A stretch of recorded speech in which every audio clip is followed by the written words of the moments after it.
Bonjour, bienvenue, mon nom est Ibrahima Touré, je suis consultant en informatique chez DMR.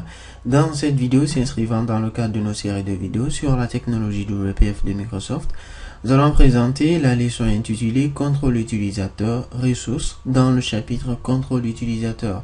Donc dans cette vidéo, nous réaliserons principalement un ensemble de ressources que nous devrions alors en ce moment appliquer à notre contrôle utilisateur. Ici, nous avons placé au sein de notre contrôle utilisateur, dans sa partie réalisation au niveau de son template, un ensemble de couleurs sur ce dernier. Mais ce que nous souhaiterons est que nous plaçons sur notre contrôle utilisateur un ensemble de ressources qui vont interagir avec celui-ci en mode runtime et de façon dynamique. Donc pour ce faire, il nous faut déjà faire CTRL-SHIFT-A et puis alors d'ajouter dans la partie WPF un dictionnaire de ressources. Donc nous mettons dictionnaire de ressources et à partir de là nous allons mettre comme nom de ce dictionnaire ressources contrôle utilisateur. Donc ressources file upload à ce niveau que nous faisons ajouter. Donc dans notre fichier de ressources ici que nous pouvons localiser dans la solution, nous avons ici un fichier de type XAML. À l'intérieur de ce dernier, nous allons placer un ensemble de ressources que nous comptons appliquer à notre contrôle utilisateur. Nous allons commencer par placer un linear gradient brush et pour lequel nous allons définir comme clé de cette ressource, parce qu'étant dans un dictionnaire, à la valeur de fond et puis que nous refermons ici. Et puis donc en termes de start point de ce dernier, donc mettons à la valeur de 0, donc nous dirons .5,1 et en termes de end point de notre linear gradient brush, nous allons donner la valeur de 0.1. et donc nous faisons ici à l'intérieur du dernier, nous allons placer un ensemble de gradient stop. En termes de première gradient stop, c'est-à-dire première couleur devant participer ici à notre linear gradient brush, nous allons choisir la valeur de la couleur, mais par binding, nous allons binder ce dernier à la valeur de notre propriété couleur par défaut qui se trouve dans notre contrôle parcours.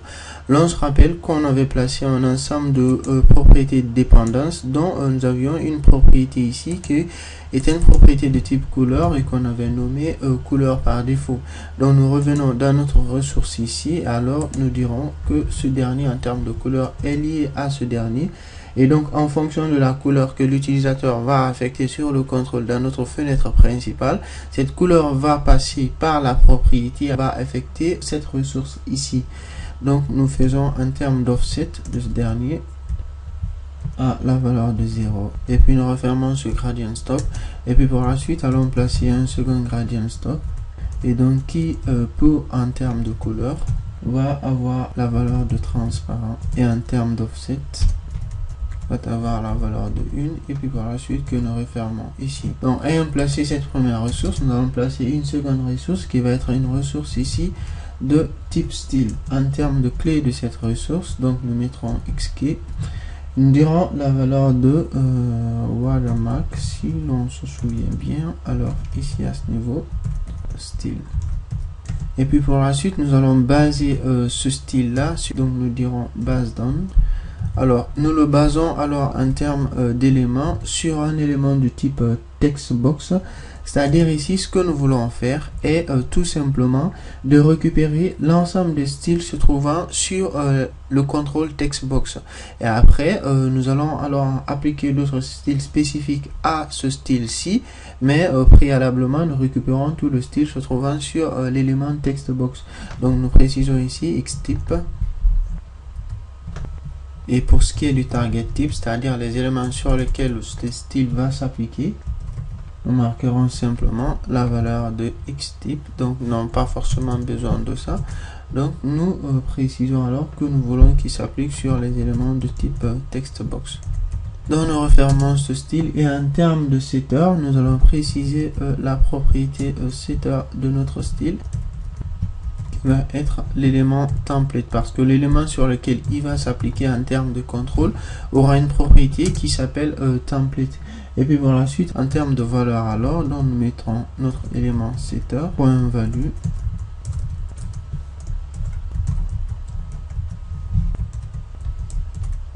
Nous allons alors affecter à ce dernier tout élément que nous voulons.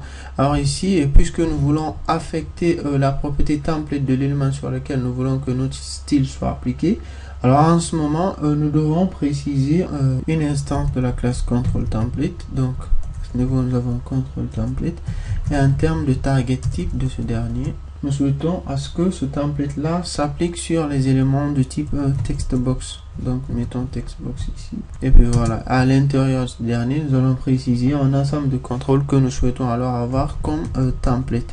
Donc nous plaçons une grid, et puis finalement nous allons placer un élément qui est très essentiel et très important dans le cadre de la réalisation du template que nous souhaitons avoir ici, qui est l'élément scroll viewer.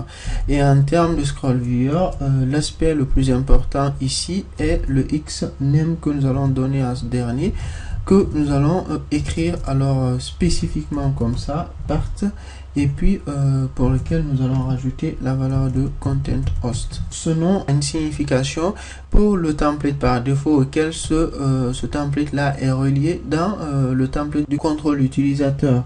Cela veut dire que l'ensemble des éléments vont représenter non pas une partie à part entière du template de l'élément sur lequel ils vont s'appliquer, mais une partie séparée en termes de template de l'élément sur lequel ils vont s'appliquer.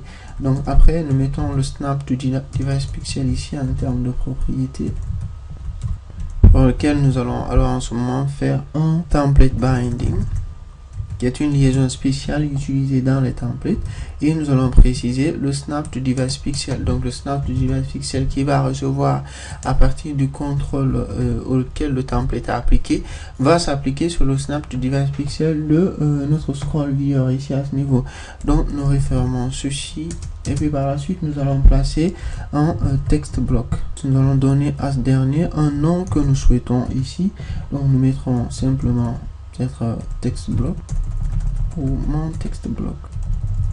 Donc nous mettrons text watermark. Nous allons venir ici pour afficher toutes les propriétés possibles. Donc en termes d'opacité, nous allons donner la valeur de 0.4 à ce dernier. Et en termes de visibilité, donc nous avons visibilité ici qui va être à la valeur de hidden, caché dans un premier temps. Et puis voilà pour ce premier textbox qui se trouve réalisé ici. Et puis toujours dans notre contrôle template, nous allons essayer de réaliser un ensemble de triggers sur l'instance de ce dernier. Donc pour ce faire, nous faisons notre élément contrôle template. Non pas ici, mais plutôt à l'intérieur et juste en dessous de la grille. Donc nous aurons control template.triggers qui est une collection. Une collection dans laquelle nous allons placer un ensemble de triggers. Donc nous allons placer un multi-trigger ici. Et dans ce multi-trigger là en ce moment, donc pas un multi-data trigger. Et donc dans ce multi-trigger là en ce moment, nous allons placer un ensemble de conditions. Donc nous faisons multi-trigger.condition. Donc dans la propriété conditions de ce dernier, nous allons placer un ensemble de conditions alors en ce moment. Donc nous faisons condition ici. En termes de propriété, nous disons que lorsque le focus se trouve sur le text block, alors en ce moment qui est une partie intégrante de notre template, alors en ce moment que ce dernier s'éclipse et qu'il laisse place au texte qui va afficher le chemin du fichier qui est chargé. Donc nous mettons isFocus lorsque la valeur de ce dernier se trouve à false. Et pour la seconde condition, alors nous mettrons la valeur de la propriété du texte, et alors lorsque ce dernier a la valeur de texte nul. Alors en ce moment, nous allons appliquer le setter suivant. Donc nous mettons setter. Et en termes de setter, pour ce qui est de la propriété de ce dernier, nous allons jouer sur la visibilité. Et en termes de target name, c'est-à-dire l'élément sur lequel ce setter va s'appliquer, ça va être notre élément text watermark ici. Donc nous venons et nous coulons ce dernier à ce niveau. Et puis pour la suite, en termes de valeur ici, où nous pouvons faire en sorte à ce que cette propriété là soit une propriété dynamique. Donc par exemple, nous pouvons dire alors en ce moment binding, donc nous disons est visible watermark. Alors en ce moment, allons exposer cette propriété là dans notre contrôle parcours. Pour ce faire, nous venons ici et nous allons préciser un bool dont la valeur première va être à celle de true. Et donc nous allons ici exposer en tant que élément privé. Donc et puis finalement ce qu'allons faire est d'exposer une propriété qui va représenter ce dernier. Donc en termes de propriété, nous allons placer une propriété ici, donc public bool, que nous mettons ici et visible watermark. Et puis pour la suite nous allons mettre les différents éléments qui sont le get ici, le set de cet élément. Donc pour ce qui est du get, qui est une propriété simple, nous allons simplement retourner notre élément et visible watermark ici en termes de variable locale. Et puis pour ce qui est du set, nous allons simplement setter notre élément et visible watermark ici est égal à la valeur de l'élément qui va lui être passé à cette propriété. Donc finalement, cette propriété ici se trouve liée dans notre élément ressource à ce niveau. Donc voilà, nous avons réalisé toute la ressource que nous voulons appliquer alors en ce moment à notre contrôle utilisateur. Donc en premier lieu, une première ressource ici qui est une ressource de type Linear Gradient Brush qui est la ressource font, et une seconde ressource ici qui est la ressource style ici en termes de template que nous voulons appliquer à notre contrôle utilisateur. Nous faisons F5 ici à ce niveau. Et nous récapitulons que notre souhait est d'appliquer cette ressource en termes de couleur sur notre contrôle utilisateur et que au départ par défaut d'afficher un texte ici et texte qui va tout de suite s'éclipser dès que nous allons cliquer dans notre champ de texte ici. Donc pour ce faire, nous allons appliquer cette ressource là dans le contrôle utilisateur et dans la partie ressources de ce dernier. Donc pour ce faire, nous venons ici dans notre contrôle parcours et en termes de user control, nous allons ajouter une section ressources ici. Donc nous faisons appel à user control.ressources et nous avons vu ces éléments dans les vidéos sur les ressources. Donc nous allons faire appel à ressources dictionary. Et en termes d'instance de la classe ressource dictionary, nous allons faire appel à la propriété merge dictionaries et qui est une collection dans laquelle nous allons placer un dictionnaire de ressources ici et pour lequel nous allons préciser une certaine source et dont la source va représenter ici dans l'explorateur de solutions notre ressource contrôle parcours. Donc nous faisons F2 à ce niveau, nous copions le nom de ce dernier, se trouve à la racine, donc le chemin se limite à ceci simplement. Donc finalement nous avons notre ressource ici, ressource contrôle parcours qui se trouve fusionnée ici avec la partie template de notre contrôle parcours. Pour la suite, nous allons appliquer cette ressource là à travers les différents éléments, c'est-à-dire nous avons la clé fond et la clé et watermark textbox style ici à ce niveau. Donc nous revenons au niveau de notre textbox ici en termes de contrôle parcours et nous allons lui appliquer le style si. Donc nous mettons style. Alors nous précisons ici que nous voulons rechercher une ressource de type dynamique et nous mettons en termes de clé notre élément watermark textbox style. Et puis sur notre bouton ici en termes de background, nous allons appliquer notre ressource ici. Donc nous mettons background et nous disons que nous voulons appliquer nos ressources et nous allons binder cela.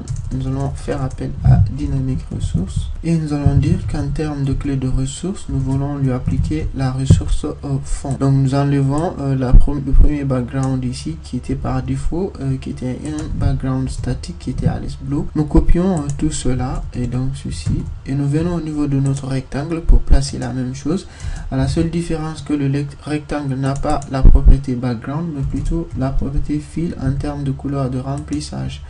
Donc nous avons ceci alors à ce niveau aussi appliqué sur notre élément. Nous faisons F5. Donc nous avons fill deux fois placé ici. Nous enlevons le premier et nous faisons F5.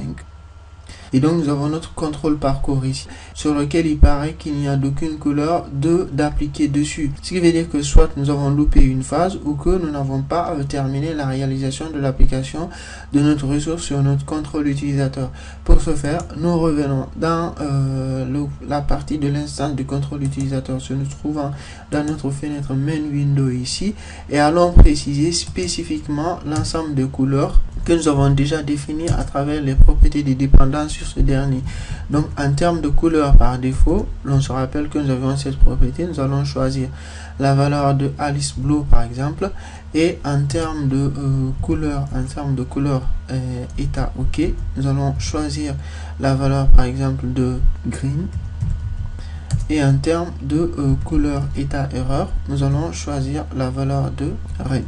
Et donc si à ce niveau nous voyons toujours que nos ressources ne sont pas appliquées ici à ce niveau, ça veut dire que nous avons loupé un dernier élément très essentiel qui consiste en le fait de lier tous ces différents éléments, c'est-à-dire de lier notre partie, trois parties essentielles. D'abord notre ressource ici et notre fenêtre main window et notre contrôle parcours.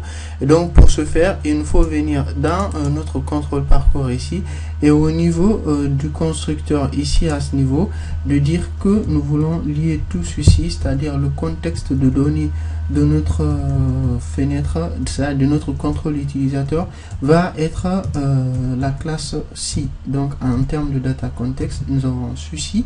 Et donc ce qui va permettre alors en ce moment à la ressource ici de pouvoir voir l'ensemble des propriétés qui sont exposées ici dans la partie code de notre contrôle utilisateur.